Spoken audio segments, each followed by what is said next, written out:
حضرت ابو عبد الرحمن فروخ رحمہ اللہ کا شمار کبار تابعین میں ہوتا ہے۔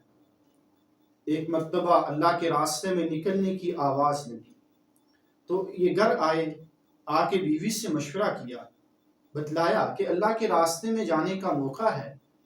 تو بیوی نے کہا جی ضرور جائیں، لیکن یہ آپ کی امانت، آپ کا بچہ میرے پیٹ میں ہے۔ فرمایا یہ بھی اور تو بھی اللہ کے حوالے۔ اور جاتے ہوئے بیوی کو ایک روایت کے مطابق 30,000 دینار اور ایک روایت کے مطابق 60,000 دینار، دینار سونے کے ایک سکے کو کہتے ہیں، بہت بڑی رقم یہ بیوی کو جاتے ہوئے دے گئے۔ اب اللہ کے راستے میں چلے گئے، کتنے وقت کے لیے یہ پتہ نہیں، واپسی بھی ہوگی کہ نہیں پتہ نہیں۔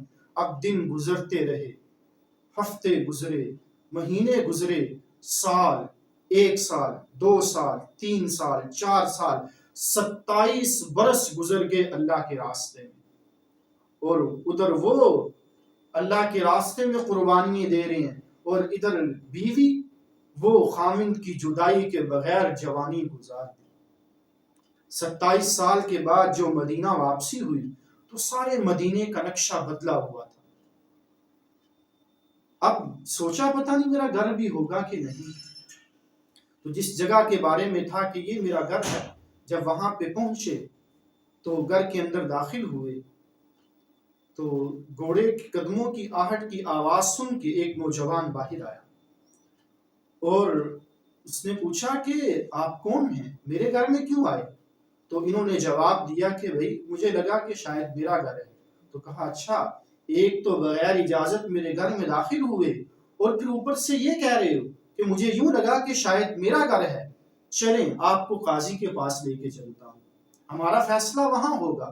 جب ان دو افراد کی آوازیں بلند ہوئیں تو کمرے سے ایک آواز اٹھی کہ بیٹا ربیہ ٹھہرو، یہ آپ کے والد ہیں ابو عبد الرحمن فروخ کہ جو ایک زمانہ پہلے 27 سال پہلے اللہ کے راستے میں گئے تھے۔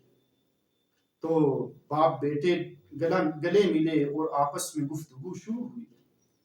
کرتے کرتے فجر کی نماز کا وقت آ گیا، بیٹا مسجد میں چلا گیا تو انہوں نے اپنی اہلیہ سے پوچھا کہ وہ جو ایک اتنی بڑی رقم میں تمہیں دے کے گیا تھا، 30,000 دینار، اربوں روپے کی رقم، تو وہ پیسے کہاں ہیں، وہ رقم کہاں ہے؟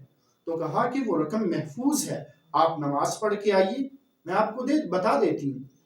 تو جب یہ نماز پڑھنے کے لیے مسجد نبوی میں گئے تو جماعت ہو چکی تھی، ایک ستون کے پیچھے انہوں نے نماز ادا کی، سامنے نظر اٹھائی تو دیکھا کہ مسجد نبوی بہت وسیع ہو چکی تھی اور ایک شخص مسند رسول پہ بیٹھ کے لوگوں کو درس حدیث دے رہا ہے، اور سامنے آل رسول کے افراد دوزانوں ہو کے بیٹھے، بڑا پرکیف منظر تھا۔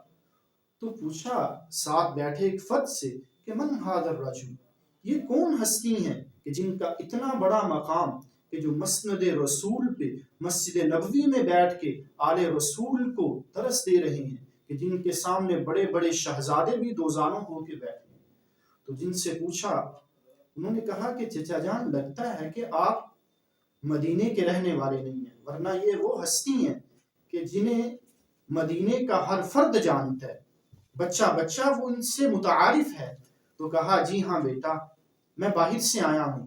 فرمایا یہ ہیں ھذا ربیعۃ بن ابی عبد الرحمن فروخ التابعی، کہ یہ ابو عبد الرحمن فروخ تابعی ان کے صاحبزادے ربیعہ الرائے ہیں،